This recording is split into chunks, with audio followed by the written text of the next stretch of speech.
Was getting a little hungry here, so I decided to order myself a pizza. Now let's see how this looks. And now I've lost my appetite.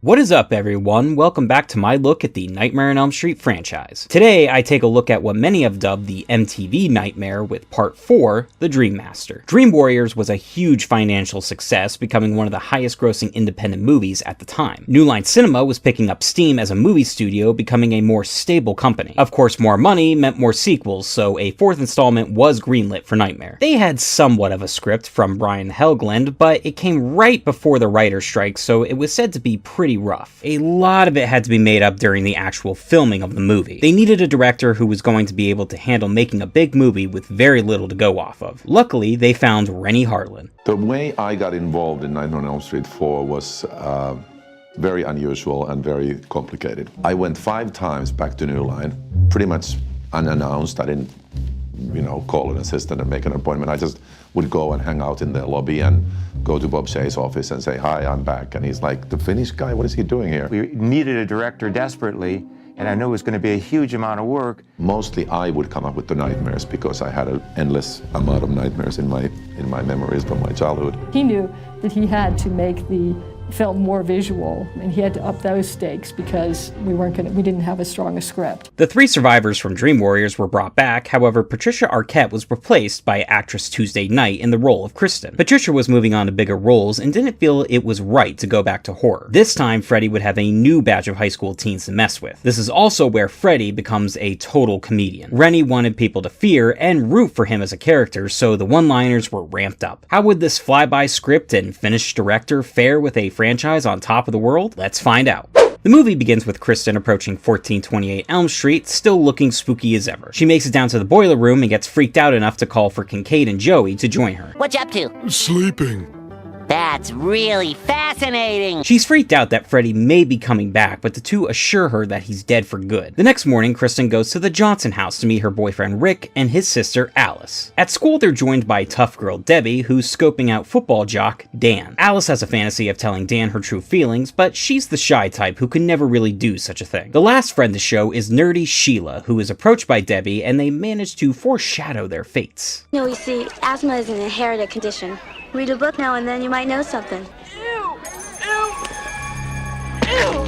So disgusting! Hey, Supergirl, it's dead. Give a bug a break. Kristen is confronted at her locker by Kincaid and Joey, telling her to stop pulling them into her dreams and believe that Freddy is dead. Oh yeah, Joey's not a mute anymore. Good for him. That night, there's more character setup as Rick works on his martial arts. His father returns home drunk and gives Alice a hard time when he complains about the dinner she made for him.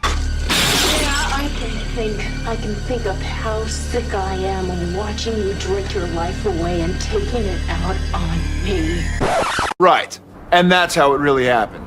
Over at Kincaid's, he falls asleep and wakes up in the junkyard where Freddy's remains were laid to rest. His dog, Jason, is freaking out and for some reason pisses fire that manages to resurrect Freddy in a cool regeneration effect. You shouldn't have buried me. I'm not dead. Let the record show that technically we can say Jason brought Freddy back to life by peeing on him. Freddy chases Kincaid around for a bit, getting a cool shot of a junkyard planet until he finally kills him. I'll see you in hell. Tell him Freddy sent you. Next on the chopping block is Joey, who's in for a surprise that's similar to Johnny Depp's death from the original.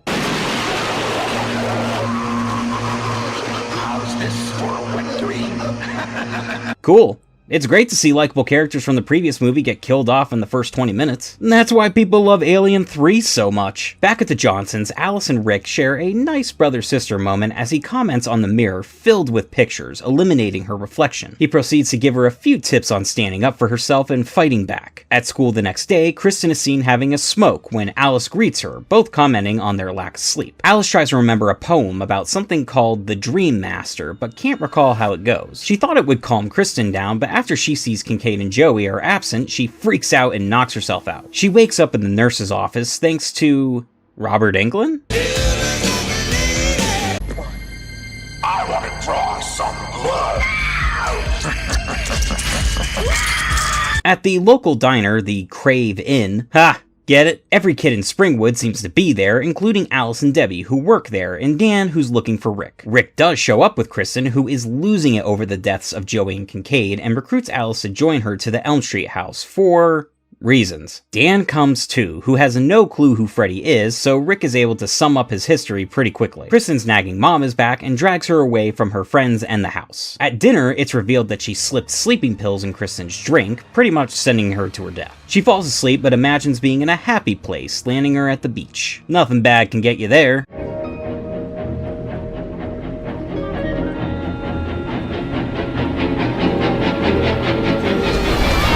Freddy has one of the cringiest moments to date, throwing on sunglasses as he buries Kristen in the sand. She ends up back in the Elm Street house, almost prepared to die as she exclaims she's the last of the Elm Street kids, therefore the last person he can kill. But Freddy tempts her to reach out using her power and drag someone else in so he can continue his reign of terror. She accidentally brings Alice into her nightmare and manages to give her her dream power before she's thrown into a fire by Freddy. Alice rushes over with Rick to Kristen's house, but it's too late as she's burning in her bed. Later, a devastated Rick finds Alice watching some old videos of Kristen, but she tells him that it was Kruger that murdered her. The next day at school, Alice tries to chill out with a smoke. I don't smoke.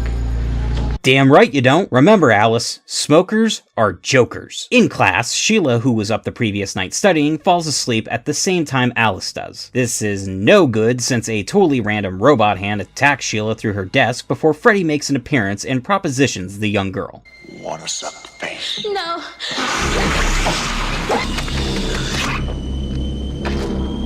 You flunked. Alice blames herself for Sheila's death, but with friends dropping like flies, Rick believes that Freddy may somehow be involved. That night, Dan tries to cheer Alice up at work, but she's still distraught, afraid she may cause more of her friends to die because of Freddy. The next day at school, Alice falls asleep again in class, dragging in Rick with her and giving Freddy a new victim. One scary elevator ride leads Rick to a cliche-looking martial arts area where he fights an invisible Freddy, resulting in one of the cheapest deaths in the series. How you gonna fight me without your weapon, Freddy?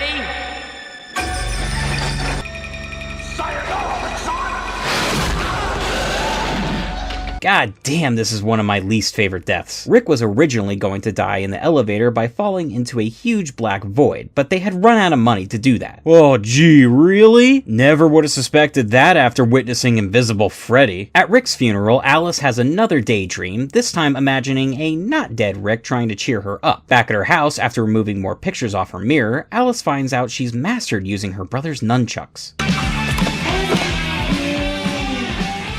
What's happening to me? It's cool to see her personality change over the course of time, even if it is at the expense of her friends. Watching the mousy girl turn into a stronger character is a decent arc for her. She tries to leave, but her father begs her to stay with him. So she sneaks out of the window and ends up at a movie theater instead. She's sucked into the screen and walks into a rundown version of the Crave-In, seeing an older version of herself still working there. Freddy interrupts and decides to grab a bite to eat with Alice. I love soul food. No! Stop! I'm fine, I just threw up in my mouth a little bit. Alice accidentally leads Freddy to Debbie, and he dismisses her from her duties. She quickly meets up with Dan to go and try and save Debbie, but after about the third time, they notice that they're stuck in a time loop. Come on, we have to hurry. I'm driving. Oh my god. We're both asleep. He's got us going in circles. This has kept them from reaching Debbie, who is being tortured by Freddy by snapping her arms and transforming her into a cockroach. This disgusting evolution takes place in Freddy's very own Roach Motel. You can check in, but you can't check out.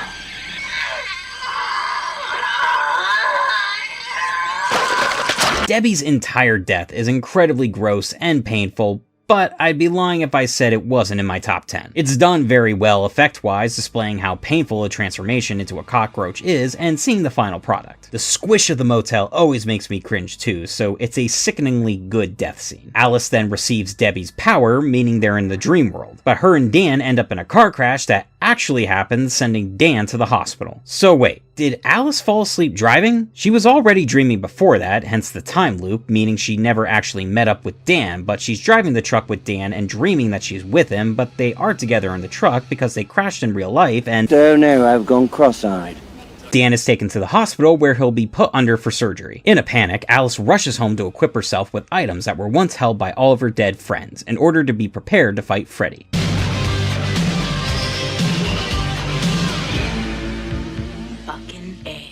She manages to get to Dan in time, who has been put to sleep for her surgery. They end up in a creepy church after tracking down Freddy, but Dan is woken up by the doctors, taking him out of the dream world and leaving Alice to fight on her own. She does her best to get in some punches and even blows a hole through Freddy's chest, but he's far too powerful. Her last hope comes when she remembers the end of the Dream Master poem.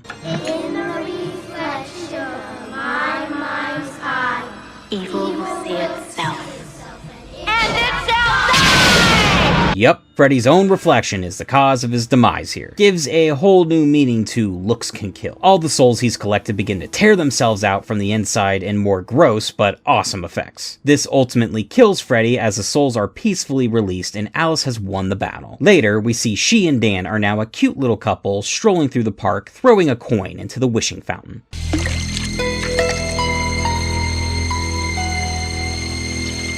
I'll bet she wished to not be killed off in the inevitable sequel. My overall thoughts on the Dream Master. It's very meh. It's certainly not the worst in the series, but I don't rank it very high. The new group of kids are forgettable, which is why it's a huge shame the survivors of Dream Warriors were killed off so quickly. They probably could have helped elevate the likability of the new crew. However, Tuesday Night is disappointing as the new Kristen. She has no resemblance personality-wise to Patricia Arquette's portrayal, and her line delivery is awful sometimes. I remember being confused as I watched this as a kid when she appeared. I thought they moved on to a totally new character like in part 2. Not until Kincaid and Joey were called upon did I realize it was Kristen. As I mentioned, all three getting killed off immediately is annoying. All they went through previously is thrown right out the window to make way for fresh meat. I don't hate Alice taking the reins of the lead, but she spent a good chunk of the movie being a space cadet even after absorbing her friend's powers, but it is nice to see her become a badass by the end. I will say that I wish her love interest, the unimpressionable Dan, had been eliminated altogether in order to do more of a brother-sister dynamic with Alice and Rick, similar to Friday the 13th Part 4. The moments they share together do come off as genuine, and I would have preferred to see more of that as they fight Freddy. And Freddy.